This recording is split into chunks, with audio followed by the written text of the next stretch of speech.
You might know her as the queen who popularized the term hi, or as the winner of RuPaul's Drag Race All-Stars 2, the co-host of the podcast Race Chaser, or competitor on VH1's Scared Famous, or any of her catchy songs and albums. Alaska 5000 joins me in studio this morning. Welcome, Your Royal Highness. How's it going? Fantastic. Welcome to Cape Talk and welcome to Cape Town. It's so nice to be here. It's such a pleasure to see you in the flesh. We're excited about your first trip to South Africa from a performance perspective. Is this your first visit altogether? Yeah, it's my first time ever. What have you thought about it this far? Oh my gosh, it's been really amazing and inspiring and stunning and gorgeous. I live. Fantastic. Now, your show has already kicked off in Johannesburg, in Gauteng last weekend. Yeah. Tell us a little bit about the reception.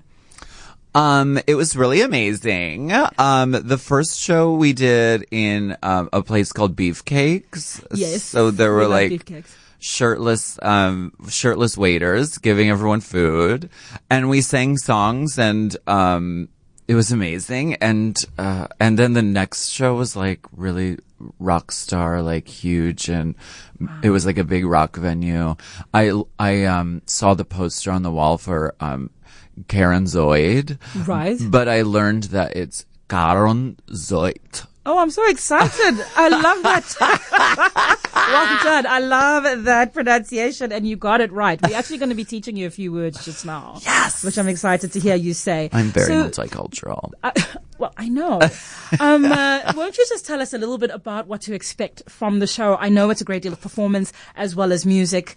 You're a fantastic musical artist as well as drag performer, but give us a little bit of a taste. Beauty, glamour, fashion, Yes. music. All right. Yeah. Usually I say it's a surprise. Okay. But that usually just means I don't know what I'm doing yet. Which means that you're one hell of a talent. I mean, you've been an artist for a while, obviously. Most famously burst on the scene, for me anyway, even though you would have probably already been known in your drag performances in terms of RuPaul's Drag Race Season 5. Oh, yeah. Which was in 2013, after a number of attempts at actually getting onto the show. All the attempts, Can we talk about that? Talk about the perseverance it takes. Now, our Miss Universe South Africa Zozibini Tunzi also had to try more than once to be Miss South Africa and made her way to Miss Universe, and so it's very special, of course, the story of perseverance. And tell us what keeps you there. Well, I mean, I guess it's like show business, you know, just getting told no over and over. Right. And sort of just keeping on knocking on the door. So that's what I was doing. I sent in an audition tape every year they did the show. Every time that you were allowed to send in a tape, I did it. I don't know. It's an instinct at this point. I still want to send in a tape. Oh, I love it. Tell us about Ru and working with RuPaul, having done 2 seasons of the show, and how it might have influenced the rest of your work. Well, I mean, just there's before Drag Race and there's after Drag Race. Right. It was like before that, I sort of had every kind of job for like a little while and just sort of bounced around and nothing really fit. And now like being a drag queen is somehow my longest lasting job. It's the love of my life. It's my career. It's, so I don't know. It changed my life. It changes a lot of people's lives. I think the show is changing the world and like the impact we're still seeing. And what drew you to drag in the first place?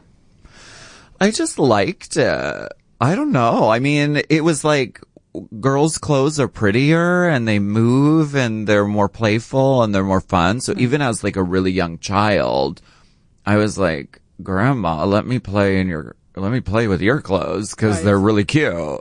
So like even as a child, not really knowing anything about like gender or whatever, I gravitated toward those things. And now I see it sort of why it's important and why it's sort of exploding. I think it's really empowering to see like feminine energy, like aggrandized and worshipped and celebrated in a really like empowering way. So that's why I think drag is kind of taking off. It also tends to be a cultural lead. I mean, every morning, Stefan, our good old producer, I walk in and he's like, hi. And then I've figured that was something that we did. And every time I say something that's very cool amongst us, he's like, actually, it's from the drag culture. And it's actually, Alaska 5000 actually originated this. And so it's quite powerful to see the impact that drag obviously has on the lexicon, on culture and on the popular culture in general. Yeah, totally. So you're the second drag queen from RuPaul's Drag Race that we've had on the show. The last we had was Bianca Del Rio. Oh, I'm so sorry you had to go through that. The reads. And she calls herself a clown in a gown, right? So in terms of how she summarizes, obviously hers is insult comedy as opposed to the performance that you do. Is there a phrase you'd use to describe Alaska 5000's aesthetic or style? I don't consider Bianca a clown in a gown. I think she's a pig in a wig. No, I'm just kidding. No, we love Bianca. I describe Alaska as she's like kind of like Britney Spears and Divine.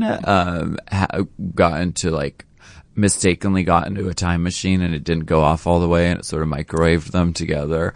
She's in outer space.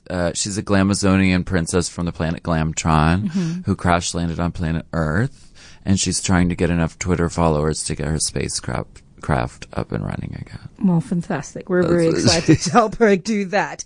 And one of the ways that we can do that is obviously to follow her all the way to District Nightclub this Friday. The show's tickets are 450 Rand.